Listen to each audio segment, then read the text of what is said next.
سلام ملګرو، د ټکنالوژۍ په عصر کې زده کړې په نړۍ کې 80% کارونه اوس ډیجیټل مهارتونو ته اړتیا لري یا هم تخنیکي مهارتونو ته اړتیا لري.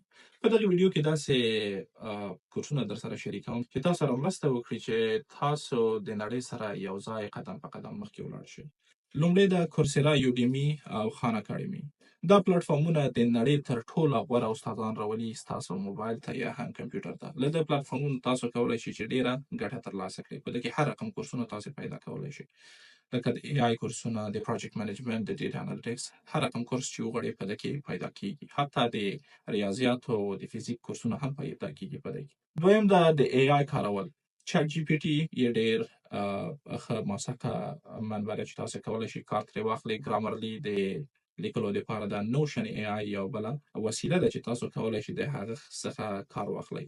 دا یوازې تاسو سره مرسته نه کوي بلکې ستاسو وخت هم سپموي. که تاسو غواړئ چې کوډینګ زده کړئ، زما شخصي رایه دا ده چې نن سبا موږ باید کوشش وکړو چې تخنیکي برخو کې زده کړې وکړو. نو تاسو کولی شئ چې د کوډ اکاډمي څخه یا ډیټا کیمپ څخه استفاده وکړو او په هغه ځایونو کې هغه ژبې زده کړو چې هغه د نوې نړۍ یا نوې عصر سره مطابقت کوي. د دې عصري زده کړو ډېرې ګټې دي. لومړی د خپل وخت مطابق زده کړه ده. نړیوال فرصتونه درته پیدا کیږي. فریلانس جابونه یا وظایف درته پیدا کیږي. ارزانه یا حتی وړیا تعلیم دی. تاسو حتی کولی شئ چې له دې طریقه خپل کاروبار هم پیل کړئ. اوس سوال دا دی چې څنګه ځان چمتو کولی شئ؟ لومړی ذهنیت بدل کړه. هغه فکر دی چې اوس ده هغه باید بدل کړئ تر څو چې پرمختګ وکړئ. تعلیم پای نه لري او ته باید هره ورځ دا هڅه وکړې تر څو چې پرمختګ وکړې.